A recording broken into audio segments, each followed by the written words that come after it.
은퇴하면 정말 끝일까? 은퇴하면 좀 쉬어야지. 누구나 한 번쯤 이런 말을 해봤을 거예요. 하지만 정작 은퇴가 눈앞에 다가오거나 막상 퇴직을 하고 나면 마음 한켠이 시려옵니다. 생계를 걱정하게 되고 사람들과의 관계도 줄어들고 시간은 많은데 어디서부터 뭘 해야 할지 막막하죠. 특히 지금의 대한민국에서 은퇴는 예전처럼 마냥 여유로운 제2의 인생 시작이 아닙니다. 뉴스에서는 고령층 알바 8배 증가라는 통계가 나오고 편의점 청소 택배 일터엔 60대, 70대 어르신들이 가득합니다. 그만큼 많은 사람들이 일할 수밖에 없는 은퇴 후를 살아가고 있는 거죠. 은퇴는 끝이 아니라 또 다른 시작입니다. 하지만 그 시작을 어떻게 준비하고 어떤 마음가짐으로 살아가느냐에 따라 삶의 질이 완전히 달라지게 됩니다. 1. 대한민국의 현실 고령 알바 8배 폭증. 통계청 자료에 따르면 10년 전과 비교해 60대 이상 고령층의 단기 아르바이트 비율이 무려 8배나 증가했다고 해요. 노년층 고용률은 역대 최고치를 찍었고 이제는 65세 이상 고용률이 OECD 평균을 웃돌 정도입니다. 왜 이런 현상이 벌어졌을까요? 가장 큰 이유는 단연 경제적인 이유입니다. 기대했던 국민연금만으로는 살기 어렵고 퇴직금도 몇 년 못 가 다 쓰게 되니까요. 한편으로는 사회적 역할을 놓치고 싶지 않아서 혹은 외로움을 달래기 위해 일자리를 찾는 경우도 많습니다. 이런 현실 속에서 은퇴는 단순한 일의 끝이 아니라 현실 생존의 시작이 되어버렸습니다. 2. 은퇴 후 삶을 준비하지 못하면 생기는 일들. 실제로 많은 분들이 은퇴를 너무 가볍게 생각하거나 막연하게 어떻게든 되겠지 하고 넘기는 경우가 많아요. 하지만 은퇴 이후의 삶은 퇴직 전보다 더 길 수 있습니다. 요즘 사람들의 기대 수명이 80세가 넘는다는 걸 생각해 보세요. 60세에 은퇴한다면 최소 20년, 길게는 30년 가까이 수입 없이 살아야 하는 셈이에요. 게다가 은퇴 후에는 이런 일들이 벌어집니다. 매달 고정 수입이 없으니 소비를 극단적으로 줄이게 되고 결국 삶의 질이 떨어진다. 건강이 나빠지는데 의료비 부담이 커진다. 사회와의 연결이 끊겨 우울감이나 외로움에 시달리게 된다. 3. 진짜 사례로 보는 은퇴 후의 삶. 사례 1. 62세 경비원 김영수 씨의 이야기. 김영수 씨는 30년간 은행에서 일한 금융맨이었어요.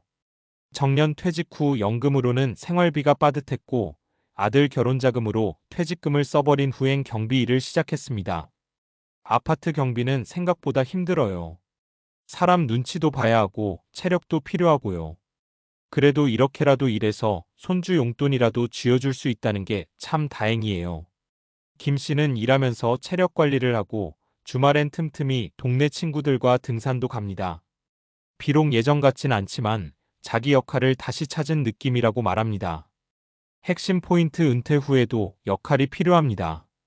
단순한 수입뿐만 아니라 삶의 의미를 찾기 위해서라도요. 사례 2. 59세 주부 박정희 씨의 이야기. 박정희 씨는 자녀들 다 키우고 남편과 함께 시골로 귀촌을 준비했지만 막상 내려가니 심심하고 적응이 안 되더라는 겁니다. 하루 종일 TV만 보는데 내가 뭐하고 사는 건가 싶더라고요. 그래서 다시 서울로 올라와 시니어 쿠킹 클래스를 시작했고 그걸 계기로 작은 도시락 가게를 열었습니다. 지금은 주변 어르신들한테 간단한 요리도 가르치고 SNS로 주문도 받는다고 해요. 내가 다시 살아나는 느낌이었어요. 늦게라도 시작할 수 있다는 게 감사했죠. 핵심 포인트 취미도 좋지만 은퇴 후엔 나만의 작은 프로젝트가 삶에 활력을 줍니다. 사례 3. 67세 택배기사 이정우 씨의 이야기. 이정우 씨는 은퇴 후 아무것도 하지 않다가 당뇨병과 우울증까지 겪었어요. 의사가 운동을 권해서 시작한 게 바로 쿠팡플렉스 같은 단기 택배 일이었죠. 힘들긴 한데 하루에 10,000보 이상 걸으니까 건강에도 좋고 내가 다시 사회랑 연결돼 있다는 느낌이 들어요. 지금은 매일 일하는 게 습관처럼 됐고 같은 노선의 택배기사들과 소모임도 만들었다고 해요. 핵심 포인트 몸과 마음의 건강을 위해서라도 은퇴 후 활동은 필수입니다. 4. 은퇴 준비는 돈보다 삶의 설계부터. 은퇴를 준비할 때 흔히들 얼마가 있어야 할까부터 계산하죠. 물론 자산 계획은 중요합니다. 하지만 그것만큼 중요한 게 바로 삶의 구조를 어떻게 설계할 것인가입니다. 매일 어떤 리듬으로 살 것인가? 누구와 관계를 맺고 어떤 활동을 할 것인가? 나에게 맞는 일거리나 역할은 무엇인가? 나만의 정체성을 어떻게 이어갈 것인가?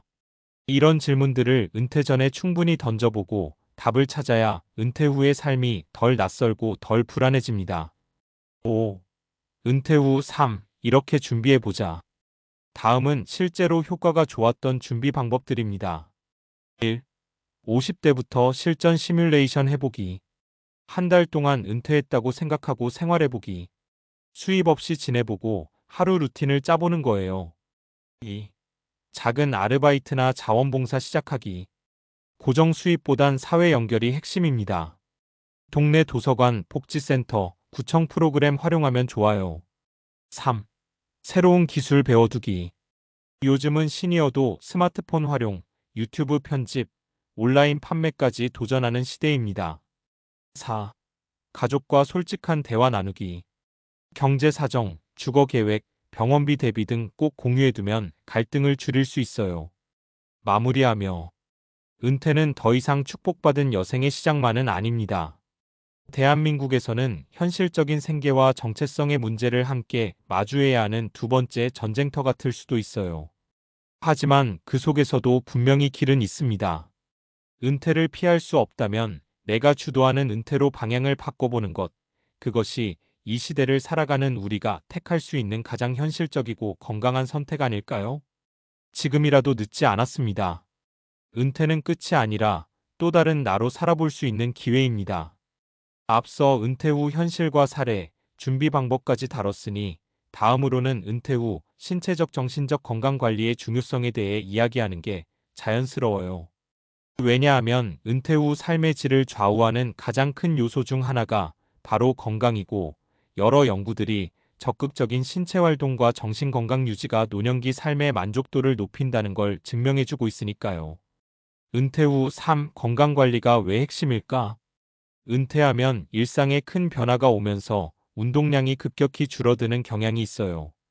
퇴직 전에는 출퇴근, 업무 등으로 자연스럽게 움직였는데 이걸 잃으면 근육이 약해지고 대사율이 떨어지며 심혈관 질환 위험도 커집니다. 여기에 더해 사회적 고립감과 역할 상실은 정신 건강을 악화시키는 큰 요인입니다. 미국 노인정책연구소 연구에 따르면 은퇴 후 충분한 신체 활동과 사회적 교류를 유지하는 사람들은 그렇지 않은 사람들에 비해 우울증 발생률이 30% 이상 낮고 인지기능 저하도 늦춘다고 합니다. 과학적으로 입증된 노년기 건강관리법. 유산소 운동과 근력 운동 병행하기. 유산소 운동 걷기, 자전거 타기는 심장과 폐 기능을 강화하고 혈압을 낮추는 데 효과적입니다. 근력 운동은 근육량 유지와 골다공증 예방에 중요해요. 노화로 인한 근육 감소증 SARCOPENIA를 막아주니까요. 균형 잡힌 식사. 단백질 섭취를 적절히 유지하면서 채소와 과일, 오메가-3 지방산 섭취도 중요합니다. 비타민 D와 칼슘 보충도 뼈 건강에 도움을 줍니다. 정신 건강 관리. 명상, 요가, 마음 챙김의 MINDFULNESS 기법이 스트레스와 불안을 줄여줍니다. 새로운 취미나 배움 활동, 사회적 모임 참여도 인지기능 유지에 효과적입니다. 왜 은퇴 준비에서 건강관리가 먼저여야 할까? 돈도 중요하지만 돈이 있어도 건강하지 않으면 쓸 수가 없죠.